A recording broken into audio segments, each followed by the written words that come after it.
तो हेलो बच्चों, welcome my YouTube channel ज्ञान एंड मस्ती। और फिर आज हम लेके आए हैं आपके चैप्टर का बहुत ही इम्पोर्टेंट टॉपिक जिसका नाम है प्रिज्म। नाम इसका क्या है? प्रिज्म। प्रिज्म वास्तव में होता क्या है और किससे आप प्रिज्म कह सकते हैं, ठीक है ना। उसके बाद है विचलन कोण, प्रिज्म से होकर अपवर्तन। ये तीनों टॉपिक हम लोग बारी बारी से आज पढ़ेंगे। ध्यान से समझिए, छोटा छोटा टॉपिक है इसलिए 3 टॉपिक लेके आए हैं एक ही लेक्चर में। सबसे पहले समझिए कि प्रिज्म क्या है। देखिए, प्रिज्म की जो आकृति होती है उसमें 2 त्रिभुजाकार सतह होते हैं। त्रिभुज में 2 त्रिभुजाकार सतह और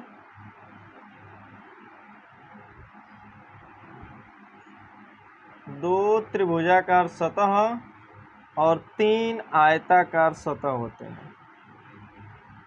त्रिभुज क्या होता है, प्रिज्म क्या होता है? प्रिज्म में 2 त्रिभुज के आकार के सतह होते हैं और 3 आयताकार सतह होते हैं। इसको अगर परिभाषित करना हो तो आप लिख सकते हैं कि कांच का एक ऐसा पारदर्शी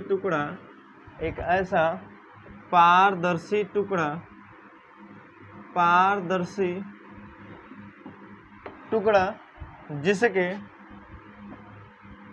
जिसके 2 त्रिभुजाकार तथा 3 आयताकार सतह होते हैं। आयताकार सतह हो उसे प्रिज्म कहते हैं। यानी प्रिज्म जो होता है वो कांच का बना होता है और ये इसकी आकृति ऐसे डिजाइन की होती है जिसमें 3 आयताकार सतह होते हैं, ऐसे सतह आयत के आकार के जैसे, और 2 जो होते हैं वो त्रिभुजाकार सतह होते हैं।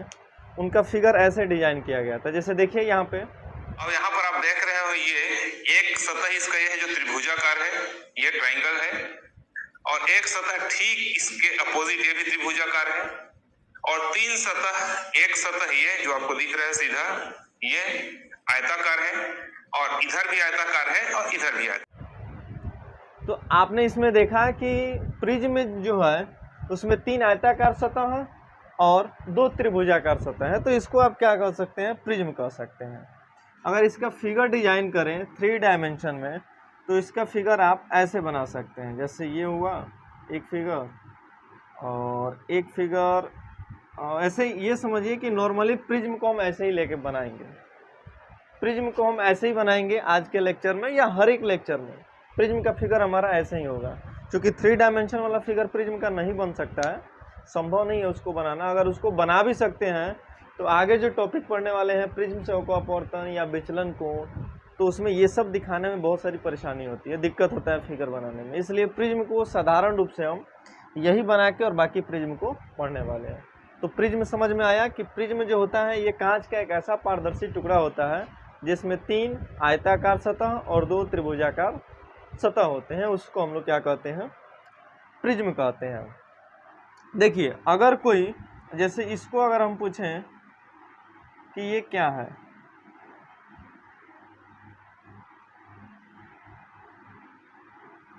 तो आप इसका क्या जवाब दीजिएगा? आप कहिएगा सर ये घन है। लेकिन अगर ये घन कांच का बना हुआ है, अगर यह घन कांच का बना हुआ है और अगर इस घन से, जैसे इस घन का ये एक सतह हो गया और ये एक सतह हो गया, ठीक है।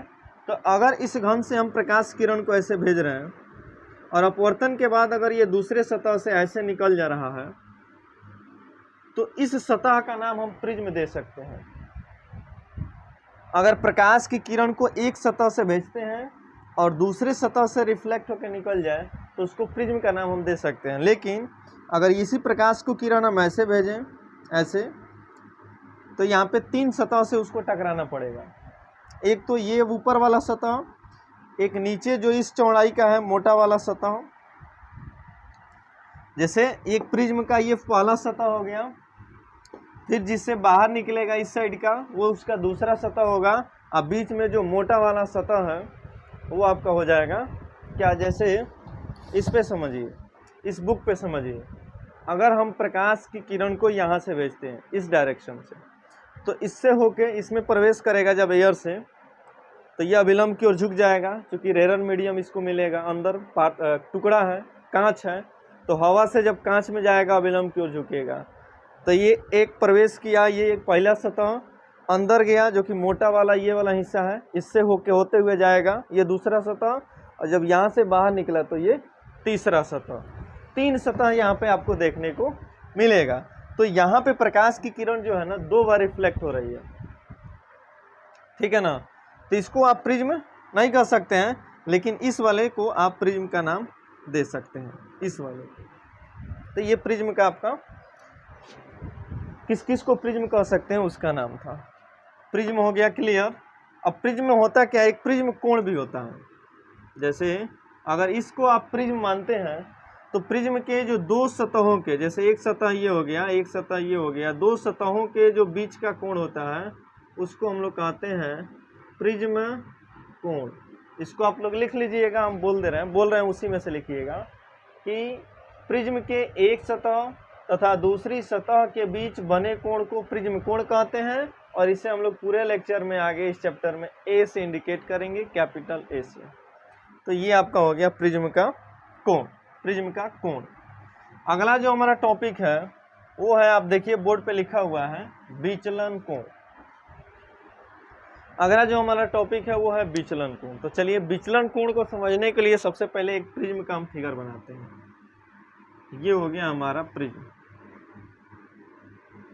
ये हो गया प्रिज्म, और इस प्रिज्म का अगर नाम दें तो नाम हो जाएगा ए बी सी, ठीक है। प्रिज्म का ऊपरी सतह केवल दिखाया जा रहा है। अगर इस प्रिज्म से प्रकाश की किरण ऐसे जा रही है,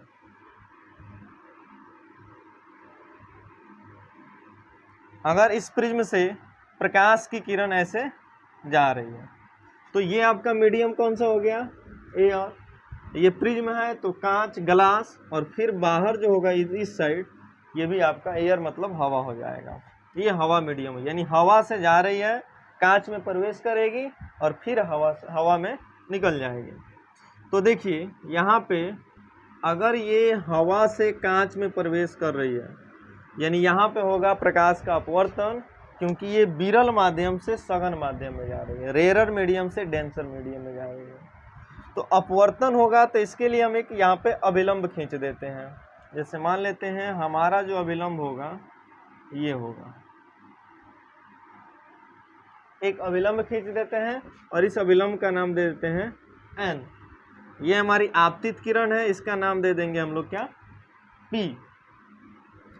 और ये अभिलंब की ओर झुक जाएगी, जैसे मान के चलते हैं थोड़ा सा ऐसे हो जाएगी, क्योंकि जब प्रकाश की किरण हवा से कांच में जाती है तो हमको पता है अभिलंब की ओर झुक जाती है, क्योंकि हवा जो है विरल माध्यम है और कांच जो है वो सघन माध्यम है। तो अभिलंब की ओर थोड़ा सा यहाँ पे फोल्ड हो गई। अब फोल्ड होते हुए यहाँ पे ध्यान से देखिए, फिर जब यहाँ से ये बाहर निकलेगी, ये प्रकाश की किरण जब बाहर निकलेगी तो फिर इसको मिलेगा एयर मीडियम, यानी फिर ये हवा में जाएगी। तो इस कंडीशन में यहाँ पे पहले देखिए, यहाँ पे एक प्रकाश का अपवर्तन हो रहा है, तो इसको हम नाम दे सकते हैं एंगल आई। इसको अगर अलग फिगर बना के समझें, ये अगर हवा है, नीचे अगर कांच है ना, तो अगर हवा से कांच में प्रकाश किरण प्रवेश कर रही है, तो अगर इसका हम अभिलंब नाम देते हैं तो ये अभिलंब की ओर झुक जाएगी। ये आप लोग पढ़े हैं, तो वही प्रक्रिया यहाँ पे हो रही है। ये अभिलंब है, ये अभिलंब की ओर झुक गई। अगर ये नहीं झुकती तो सीधी ऐसे जाती, ऐसे प्रकाश किरण जाती। अगर ये भी नहीं झुकती तो ये ऐसे जाती, ठीक है। तो यहाँ पे हो गया, ये हो गया तब आपतन कोण। अब यहाँ पे जो एंगल बनता है वो होता है आपतन कोण, और ये होता है अपवर्तन कोण। तो यहाँ पे ये जो किरण है, प्रकाश किरण, उसके और अभिलंब के बीच, यानी ये प्रकाश की किरण है, इसके और अभिलंब के बीच जो एंगल बनेगा वो अपवर्तन कोण होगा, जिसको हम यहाँ पे R1 लिख दे रहा है, R के जगह पे R1 लिख दे रहा है, ठीक है। फिर यहाँ पे एक बार और अपवर्तन होगा, जो कि फिर यहाँ से ये कहाँ प्रवेश करेगा, कांच से हवा में जाएगा। तो अब यहाँ पे ये अगर आप देखें, कांच जो है ये हो गया सघन माध्यम, और हवा जो है ये हो गया आपका विरल माध्यम। तो फिर जब आपको पता है जब उसका उल्टा होता है, अगर प्रकाश की किरण कांच से अगर हवा में जाए ऐसे, तो यह अभिलंब से थोड़ा सा दूर भागती है ऐसे। तो यहाँ पे अगर हम अभिलंब को खींचते हैं ऐसे, अगर अभिलंब लेते हैं ये अगर अभिलंब खींचते हैं तो ये अभिलंब से थोड़ा सा दूर भागेगी ऐसे। ये तो इसका अभिलंब हो गया, तो अभिलंब की तरफ न जाके थोड़ा सा दूर भागेगी ऐसे। और यहाँ पे जो इसके और इसके बीच जो एंगल होगा इसको हम लोग कहेंगे निर्गत कोण। ठीक है, ऐसे ये है अपवर्तन कोण। ठीक है, लेकिन यहाँ पे प्रकाश का 2 बार जब अपवर्तन हो तो यहाँ पे आके लास्ट वाले अपवर्तन में अपवर्तन कोण निर्गत कोण बन जाता है और अपवर्तित किरण निर्गत किरण बन जाती है। तो ये हो गया हमारा अपवर्तन कोण, जिसको हम लोग ई से सूचित करते हैं।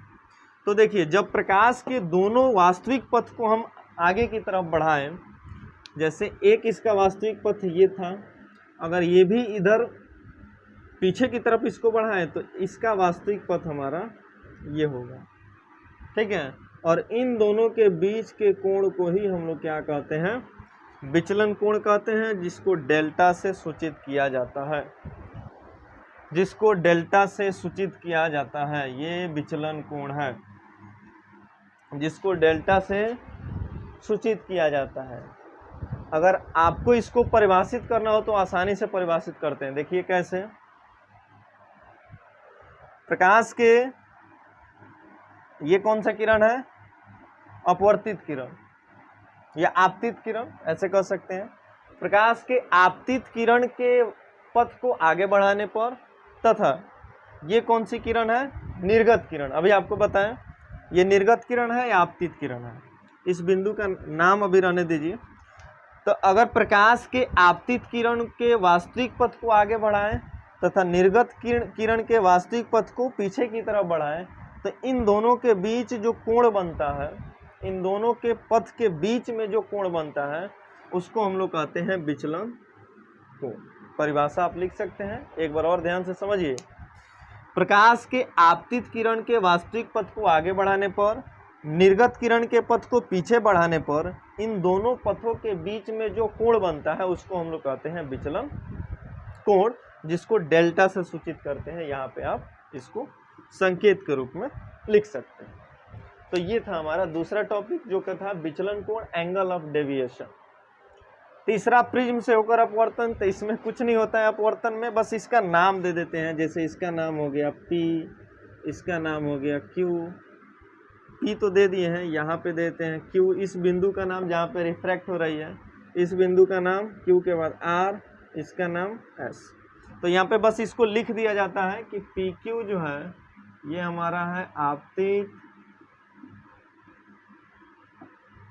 किरण, एंगल I जो है ये है आपतन कोण। फिर यहाँ पे एक और एंगल बन रहा है R1, ये क्या है, अपवर्तन कोण। फिर अगर यहाँ पे आते हैं तो ये RS जो है ये हो जाएगा निर्गत किरण, निर्गत किरण, या इसका नाम देना चाहें Q से लेके R तक, तो ये अपवर्तित किरण हो जाएगा। ये आपतित किरण, ये अपवर्तित किरण, क्योंकि यहाँ पे प्रकाश का अपवर्तन हो रहा है तो उसको हम छोड़ दे रहे हैं, डायरेक्ट ये लिख रहे हैं RS = निर्गत किरण। और यहाँ पे जो एंगल E बनेगा ये आपका हो जाएगा निर्गत कोण।